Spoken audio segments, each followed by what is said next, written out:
How you doing, YouTube? Matt with Massive Beer Reviews, back with yet another review. And, yeah, double IPA time. In the form of Carton Brewing's 07XX. Like I said, double IPA. I'm super excited to give it a whirl. Carton, fairly new brewery. I think they've been around for about 3 years or so. Don't really get much distribution, I believe, out of their state. Don't really get them in my area, but I'm close enough to Jersey where I can procure some, and I did. And I believe this is the third Carton review I've done. First one was collaboration beer, SS Kentucky, I believe it was called, between them and Against the Grain, and then I did their pumpkin cream ale aged in brandy barrel, apple brandy barrel. Cream pumpkin ale was called Scobyville, I believe, and quite like both of them. So yeah, super excited to give this a whirl. As far as what it says in the bottle, up top, drink off the beaten craft. 077XX East Coast Double Indian Pale Ale, 7.8% alcohol by volume, 80 IBU. Let's see here. Like all things true Jersey, 077XX makes the most in balancing through accentuation of extremes. Inspired by West Coast IPAs we love, we added a thump of hops to the dynamic hop profile and chose a yeast to drive these two further than we wanted to go. They wanted to go, not that we wanted to go.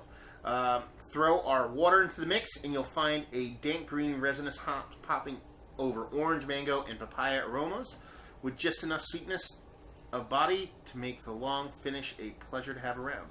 Drink O-Dub when your night matters. And that's pretty much it, you know. Label-wise, Carton stuff, I dig their whole art design.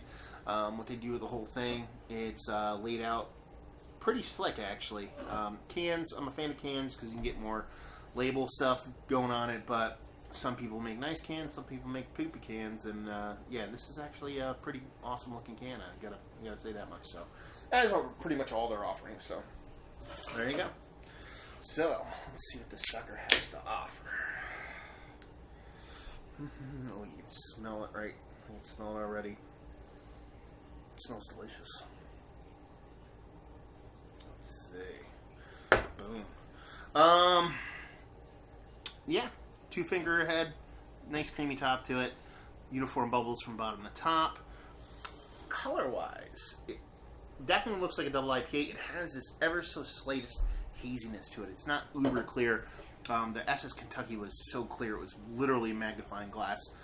This has just the ever so slightest little haze to it, with just enough carbonation to kind of let you know that something's going on in there, and that's about it. Yeah, so I mean, it looks like a double IPA. See what she smells like. Smells pretty damn good. Definitely, for me, Pacific Island fruit is in there. The mango, papaya, pineapple, just citrus, but it's more Pacific Island fruit dominated. There is a resiny, piney hop there, but it's, I would say 2/3 kind of, you know, bright, you know, Pacific Island fruit, and 1/3 resinous, you know. But it smells, I mean, even though that's not balanced, technically balanced, it smells super well balanced. And it definitely smells like it has a nice maltness to it, a decent maltness to it. Hopefully balances out pretty well. I like IPAs, I'm very picky about them. Not my first style I go to, so I definitely like a nice mixture of piney hop with a citrusy kind of, you know, Pacific Island hop is my favorite thing. And yeah, hopefully this sucker delivers. But yeah, it smells pretty good. Smells good. Looks good. Let's see if she tastes good. Cheers.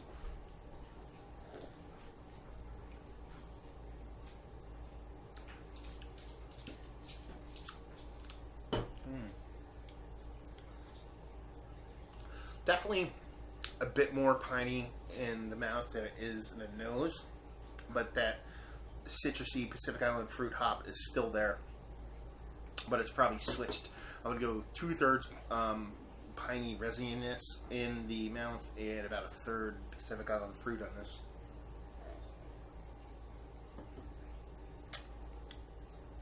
Definitely has a decent malt backbone to it. Almost a little bit nutty to it. But it's there. But it's, again, probably the same ratio. It's probably 2/3 hop forward, 1/3 malt.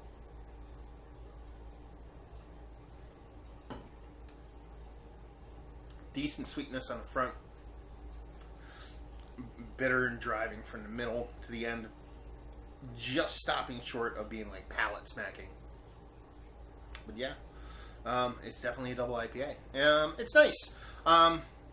My cup of tea for a double IPA, probably a little bit too dry, a little bit too bitter on the finish for me. Just like a little bit more malt there, a little bit more sweetness, kind of balance it out, but that's just me. But I can tell you right now, it's pretty damn well made beer for what it is. I'm a fan. Rating wise, I would give it a straight. I'm gonna give it 89. 89 overall. Really nice beer. Just that little bit of misbalance for me. I mean, if you're someone that likes a pine forward double IPA with a nice dry finish that stops a bit short, like I said, of palate snacking, then this is your boy. But for me personally, what I enjoy just falls short of that. But 89, it's pretty good, damn good, well-made beer. I mean, there's nothing about it that you really throws in the negative. It's just personal preference when it comes to that score. Value to availability. I mean, unless you're in Jersey, you know, you're pretty hard to come by.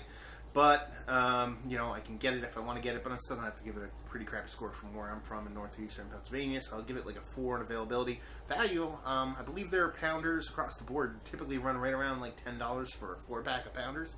You know, you can't really argue with that price point, so give it an 8 on the value scale. So yeah, 89 overall.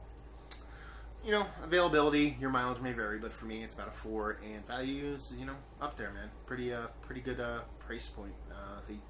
They're delivering their beers at. So yeah, like I said, what beers, if you like what beers, should you get this? Like I said, if you like a more piney, resinous forward double IPA that is definitely drying, but not super crazy drying, especially in a finish, this is your boy. And if you just want a well-made double IPA, everything about it just screams quality.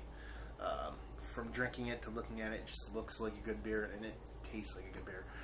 It's the one thing a lot of times, even though I give it a score of an 89, like, it's not my cup of tea perfectly for a double IPA, but I can definitely tell it's a well-made beer. You know, there's beers that I like that aren't that well-made, and I can say that. I can be like, I love this beer, but it doesn't taste like it's all made immensely well. It's all the right points for me. And I can tell a beer that just doesn't like wow me, but at the same time I can tell it's pretty damn well done. So, and that's this sucker right here. So there you go. Another review in the books. Hopefully you guys enjoyed the review. If you did or you didn't, or somewhere in between, please leave a comment in the comment section below, and like and subscribe and all that fun stuff.